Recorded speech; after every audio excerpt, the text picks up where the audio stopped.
भारत सपूत YouTube channel पर आए हुए समस्त जिज्ञासुओं को साधुवाद करते हुए प्रस्तुति को आगे बढ़ाते हैं। और आज की प्रस्तुति में हम विशेष आपके साथ साझा करते हैं एक ऐसे डाइट प्लान को। चूंकि आप ही में से बहुत सारे जिज्ञासु डाइट प्लान पर गुरुजी कुछ वीडियो शेयर करिए ऐसा कमेंट प्रेषित किया है, जिसके प्रत्युत्तर आज का यह प्रस्तुति आप लोगों को समर्पित है, निवेदित है। आप भी अपने डाइट प्लान को इसके अनुरूप करते हुए शारीरिक, मानसिक और आत्मिक तीनों प्रकार की उन्नति प्राप्त कर सकते हैं। शारीरिक उन्नति अर्थात यह कि आरोग्यता को प्राप्त करते हुए एक दीर्घ जीवन की प्राप्ति, यह शारीरिक उन्नति हो गई। मानसिक उन्नति जो आपकी बौद्धिक विकास आदि से रिलेट करने वाले हैं। चूंकि शरीर यदि स्वस्थ है, शरीर की जो कार्य क्षमता है या उसकी उपयोगिता है, वो सारा सब कुछ गवर्न आपके मन से होना है। सो मानसिक शक्ति अथवा बौद्धिक क्षमता भी आपकी अतिरिक्त बढ़ जानी है। इससे इतर जो आत्मिक उन्नति है, उस उन्नति को, उस आत्मिक उन्नति जिसे आध्यात्मिक उन्नति आप कहते हैं, वह उन्नति भी आप कर जाते हैं। सो इन सब के लिए हमारा खान पान, हमारा जो आहार है, यह पहले कैसा हो इसे जान लें। सबसे पहले आप नोटिस करिए कि आपका आहार क्या है, इस शरीर को आहार रूप क्या क्या चाहिए। सो आप जब ध्यान देंगे तो आप सिर्फ एक ही चीज पे अपना ध्यान फोकस कर पाएंगे, सिर्फ और सिर्फ अन्न पर। तो आपको बताते चलें कि सिर्फ और सिर्फ शरीर की डिपेंडेंसी अन्न पर नहीं, किन किन चीजों पे है जरा सा ध्यान दीजिएगा।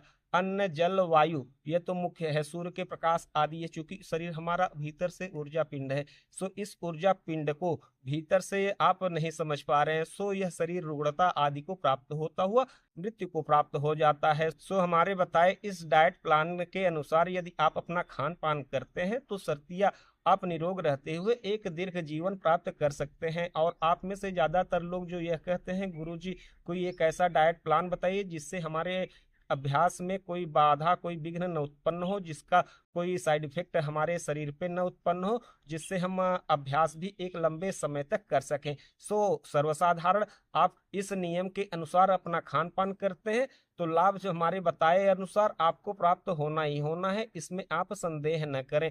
क्यों न करें, जरा से इसके विज्ञान को जाने कि हमारा आहार क्या है। जो हमारी डिपेंडेंसी, हम फोकस हुए बैठे हैं कि सिर्फ हम अन्नादि ही आहार रूप लेते हैं, नहीं, हम अन्न, जल और वायु पर सबसे ज्यादा डिपेंड है। सो हमारे शरीर में जो पंचकोश की रचना बताई गई है, पंचकोश में पहला अन्नमय कोश, तो अन्नमय कोश में जो हम अन्न आदि की ऊर्जा से शरीर को सबल करते हैं, उस ऊर्जा से शरीर को शक्ति संबल कर पाते हैं। सो वहीं ध्यान दीजिएगा कि प्राणमय ऊर्जा से जो आप वायु का आवागमन करते कराते हैं, जिस ऊर्जा को डेवलप करते हैं, जिससे अपने शरीर को आप शक्ति संबल करते हैं, वह इस प्राणमय ऊर्जा की शक्ति है, कुछ और नहीं। और वह ऊर्जा कैसे डेवलप हो रही है या डिस्ट्रॉय हो रही है, आपके श्वसन प्रश्वसन के माध्यम से। सो वह प्राणमय कोश की ऊर्जा। और वहीं आपको बताते चले कि आपके मनोमय कोश की भी ऊर्जा है, जिससे आपके मन, चित्त, वृत्ति, विचार जो अच्छे बुरे बनते हैं, आप किसी माइंड स्टेट पे अटक जाते हैं, तो आपके मनोमय कोश की ऊर्जा होती है। आपके चिंतन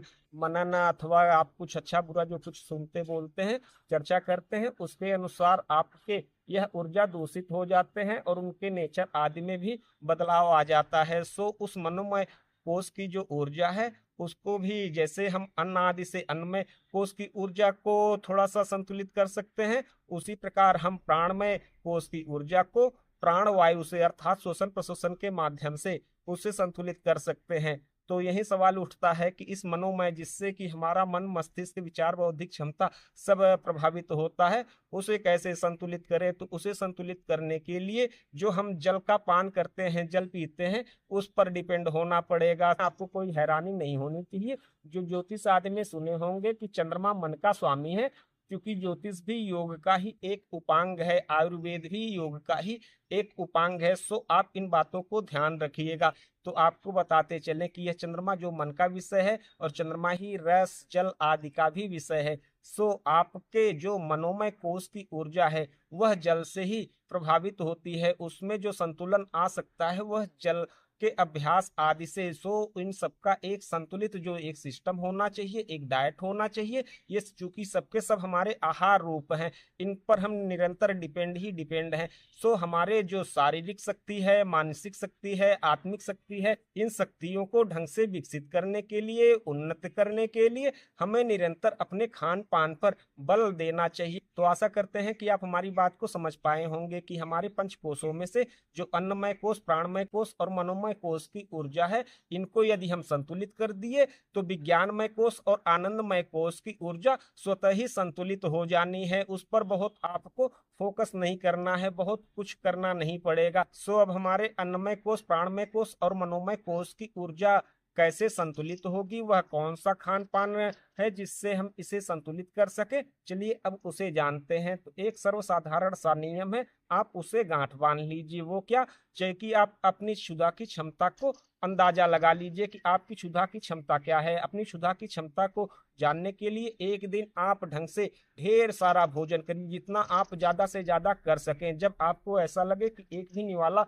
और अंदर नहीं जा सकेगा, तब आप नोटिस कर लीजिए वही आपके क्षुधा की क्षमता है। जैसे मान लीजिए कि आपने 6 रोटी खाई और 6 रोटी के बाद आपको यह अनुभव हो रहा है कि अब एक निवाला भी नहीं ले पाएंगे, तो वही 6 रोटी ही आपके क्षुधा की क्षमता है। सो इस क्षुधा की क्षमता जैसे 6 रोटी है, अब इसका आधा इसे अन्न से भरिए। अन्न से भरने का आशय यह कि इसे 3 रोटी से भरना है, अर्थात जैसा कि आपने 6 रोटी से इसी की क्षमता को जाना, अब उसका आधा तो 3 ही होगा। सो 3 रोटी से इसे भरिए। तो लगे हाथ स्पष्ट करते चलें कि अन्न आदि में हमारे द्वारा किए जाने वाले भोजन के वो सारे सामग्री आ जाते हैं। जैसे कि हमने रोटी ही कहा, तो आप सिर्फ और सिर्फ रोटी ही मान के ना चलें। आप दाल, सब्जी, दूध, घी, दही, फल फ्रूट जो कुछ भी खाते हैं उसकी गणना अन्न आदि में ही होगी। सो आप अन्न आदि के माध्यम से अपने अन्नमय कोष की ऊर्जा को संतुलित कर सकते हैं, उसकी मात्रा को जानकर। तो आप ध्यान दीजिएगा कि क्षुधा को आधा हमने तो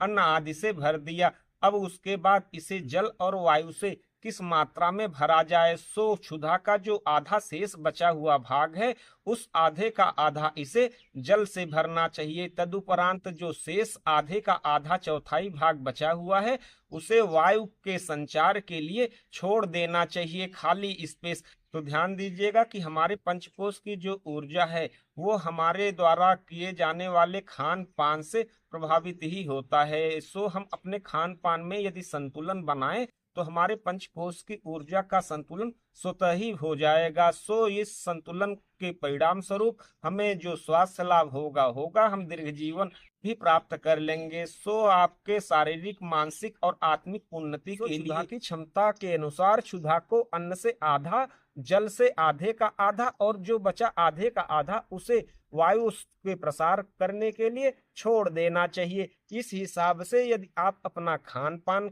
रखेंगे, आप सदा सर्वदा निरोग रहते हुए एक दीर्घ जीवन को स्वतः ही प्राप्त कर लेंगे। तो आशा करते हैं कि आज की यह प्रस्तुति आप लोगों को अच्छी लगी होगी। मिलते हैं किसी अन्य प्रस्तुति में किसी अन्य विषय के साथ, तब तक के लिए